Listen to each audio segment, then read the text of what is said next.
various things that we... First of all, thank you, Prime Minister, for being here. It's very kind of you. Nice to be with you again, Richard. There's various issues that we can look at, but I talked about elephants. So let's start with the elephant in the room. You don't know what you are! It's very unwise to applaud before you've heard the line. When are you going to announce your presidential candidate? That's a good one. Very soon. Does that mean you're not going to tell me now? No. Why should I? That's a secret.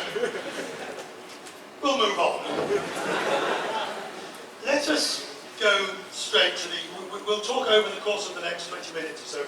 We'll talk about the whole area of tourism and government policy and where you see your role. But let's talk a little bit about what did happen. The safety of tourists in this country. You're going to tell me you can guarantee that the country is safe. How can you do that? We've learned from the Easter Sunday explosion. Yeah. That's the big setback. So now we've ensured that we follow up on all the information that we receive. However difficult it is, we have to act on information, look at it, and then decide whether to discard it. Secondly, is the fact that we are taking a very close look at the ISIS. Until then, we were looking at terrorism in general. We were looking at what was happening in Jaffna, in different parts, but I wouldn't say that we had given prior to ISIS. We are now giving to the extreme elements, not only the ISIS, but there are others also who are on the border lines as far as preaching hate is concerned. I suppose it does beg the difficult question that the situation ever got so bad within government that this security breach could ever happen. A level of lack of communication and dysfunctionality allowed this to happen. How can you guarantee that that's been repaired? Well, what has come out so far, we also want to know, is the fact that this was discussed from 9th of April. Unfortunately, that's a holiday period. But somehow they didn't go beyond a point. It has stayed with officials. And it hadn't come up, certainly not to some of us. They should have done. It should have. They sent out the letters of warning, but the question is, why wasn't there follow-up? Do you think that there are numerous, and I don't want to dwell on this for too long, believe me, but there are numerous investigations taking place at different levels, parliamentary and so forth. Can you guarantee to me today that the full story, when these reports come out, will be made public in all its glory? Certainly, the Parliamentary Select Committee report will be made public, and there's also a request by His Eminence the Cardinal for the appointment of a commission. We said let the Select Committee report be out, and certainly I wouldn't mind another inquiry into the incident and go into the details which may not have been covered by the... So you wouldn't object to that? I wouldn't object. I think we should have public inquiries. I was happy that the Select Committee also made the inquiries public. It was a defining moment for your tourism industry, wasn't it? Which was growing well. What is the lesson do you take from this? The lesson is whatever part of the world we are facing a new threat. We've got to work together, and we can't disregard the information that comes in. However improbable it may look. And however difficult it is within government. However difficult it is. When the security system works, then the information must go out. On this question of what you see as the government's role in tourism, because it's an interesting one if you think about it. you set the parameters, you make the visa requirements, you do all of these things, but the private sector has to deliver the product. So what do you view as your role? Well, as we said, we've got to set the parameters, look at the long term. I mean, you raised a very interesting issue. Should it be 5 million in 2 years, or should we plan longer for the infrastructure, build up the experience? So those are the key issues with the government and the trade have to work together. Then thereafter, the trade must take over. What's happened in Sri Lanka, unfortunately, is at the very inception in the late 60s, the government played a leading role. And many people still expect the government to play the leading role. No, we have other tasks in tourism, protecting the environment, looking at the visa regimes, how we get in, ensuring standards in the hotel, funding training. But the actual hands-on delivery has to be done by the industry. And the industry no longer is a few large operators and a few large hotels. It is from the person who has a 2-room guest house to the one who sells hoppers. They are all in the business. And we've seen that as a result of these technologies. So you think to some extent, historically, government has been seen as the pardon for the mother of it all, in the sense of it's responsible for all. Yeah, government has been seen. The government also must get out of it and not try to regulate it. Now that's the point. That's the point, sir. I suggest that government wants it both ways. That what you say is, we can no longer do this. It has to be the private sector. But the private sector is shackled with one hand tied behind its back and a patch over one eye because government still interferes. No, we have to take this off, and we have to have a single window for investment.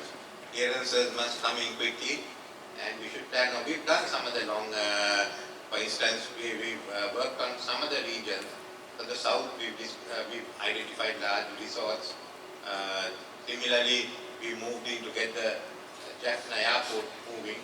So there are things that the government has been moving on, but I do agree that there are issues that the government must get out of. Such as, what areas should the government get out of? Well, I think there were too much of restrictions in the building areas. We must have a fixed policy, say these areas are for low rise, these are for high rise hotels. That's one. The second is the problem they are having with local authorities.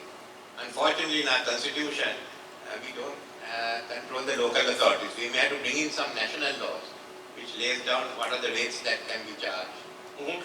So that I think day-to-day issues come up more with the local authorities than the government. One of the issues, as I've been here talking to people, one of the issues people tell me about that might be a symbolic of this is the need for a national campaign post the attacks, and it's seemingly taking a long time for the government to approve this. The bureaucracy is getting in the way. It has taken some time. I've been doing some of the pushing, but I've got the Treasury has agreed. We've got to move the other agencies along. It has taken a long time, too long. There's now so you agree? I agree. This is why I made the suggestion that we should have 1 or 2 companies, public-private partnerships with the industry having a larger share, and we pass the money from the promotions fund straight on to the these companies, and then they can go ahead and do the promotion. That seems to be the easy way out for everyone. But then the industry as a whole must put in money and take part. You can't leave it to a few people and others pull out. And that's what's happening, or at least there's some too. freeloading Yeah. going on. You have to, the whole industry must commit itself. And certainly, as far as I'm concerned, the government, I am not talking about government control companies. It is just, you have to have a majority private share, then you avoid all the ARs and FRs, the financial regulations of the government. So the private sector is willing, certainly the minister and I and the government are. Well, as has a commitment. On this question of what do you see as the role of tourism in the country? Where do you see it within the GDP? And I don't just mean as a number, 5%, 7%, 2%, whatever. I mean, my experience of tourism is that everybody does a good talk, but nobody gives it the resources it deserves or needs. No, we have tried most resources. We have to recognize tourism as one of the key players in the economy, the need for value addition, which means more experiences, the need for promotion, and we have to ensure that more resources are made available. But it also means that the private sector must also invest more capital, and we have to have foreign investment in tourism.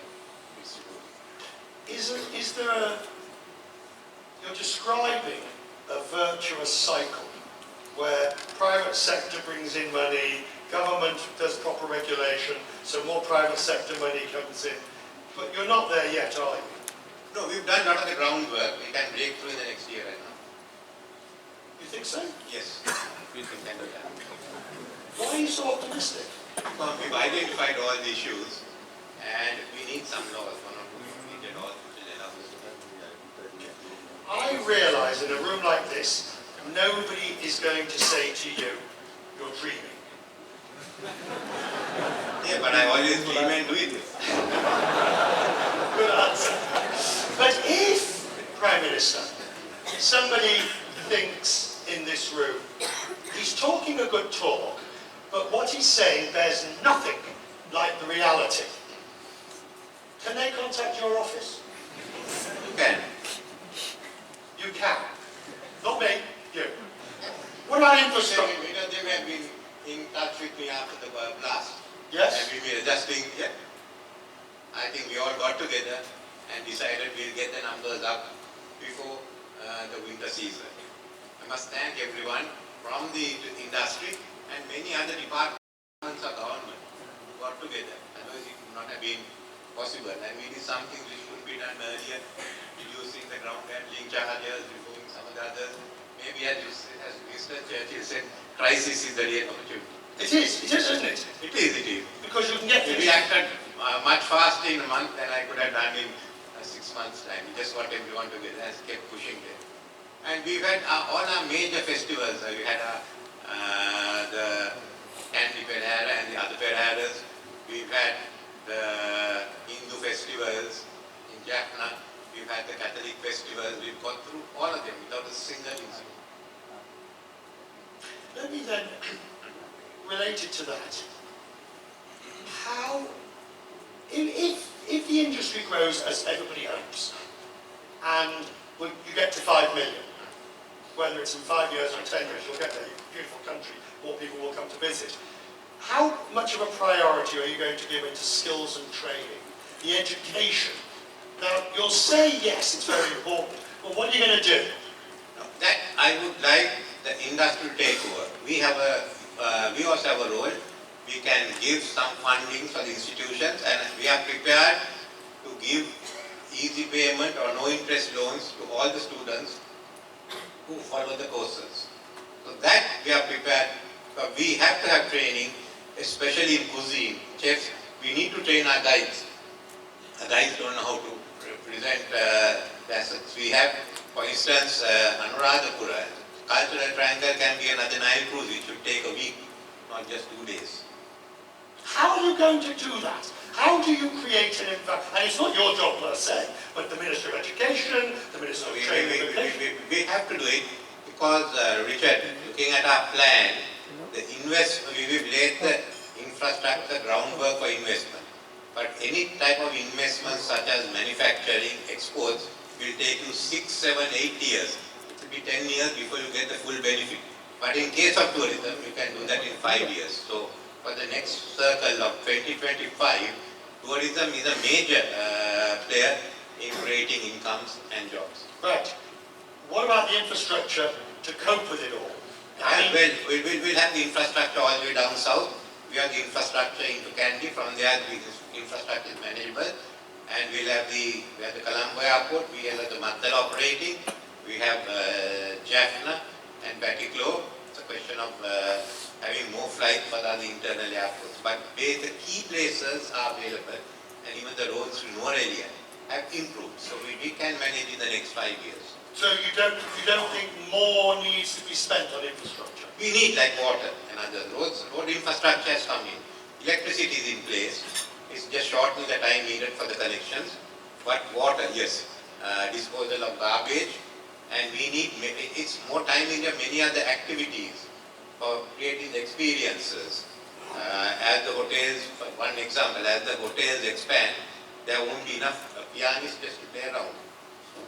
Do you play the piano? I used to. Oh, well, there's a job after politics for you. Appearing nicely before the Prime Minister. Why not? Prime Minister, I'll do a duet with you. Okay.